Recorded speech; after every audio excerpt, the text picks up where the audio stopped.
Баршаңызға сәлем достар. Бүгін біз көкөністі салат, яғни овощной салат әзірлейтін боламыз. Видеоны соңына дейін қараңыздар. Ең алдымен баклажан, кабачок, болгар бұрышын, сәбізді және қызанақты осылай көбік етіп турап аламыз.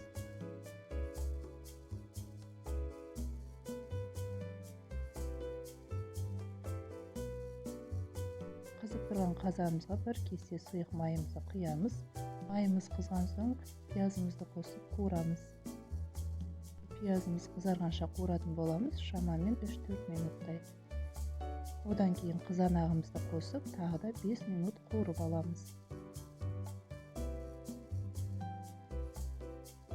Әрі қарай бағанағы көбік етіп туралған көкөністерімізді қосып, жақсылап қуырамыз.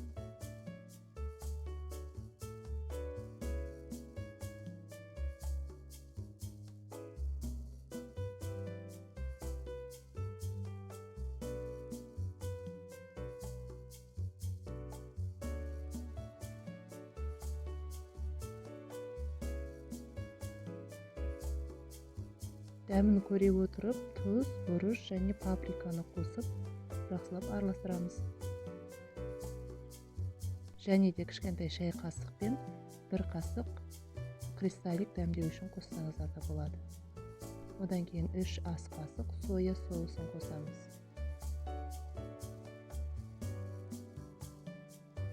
Барлығын жақсылап араластырамыз. Содан соң бетін жауып 20 минут бұқтырамыз. Мінекей достар, біздің көкөністі салатымыз дайын. Өте дәмді болып шығады. Жасалу жолы да өте оңай. Міндетті түрде әзірлеп көріңіздер. Бұл салатты ыстықтай немесе салқын күйінде жесеңіздер де болады. Әрі өте тойымды. Менің каналыма тіркеліп, лайк басып, қоңыраушаны басуды ұмытпаңыз. Барлықтарыңызға ас болсын, базарларыңызға рахмет.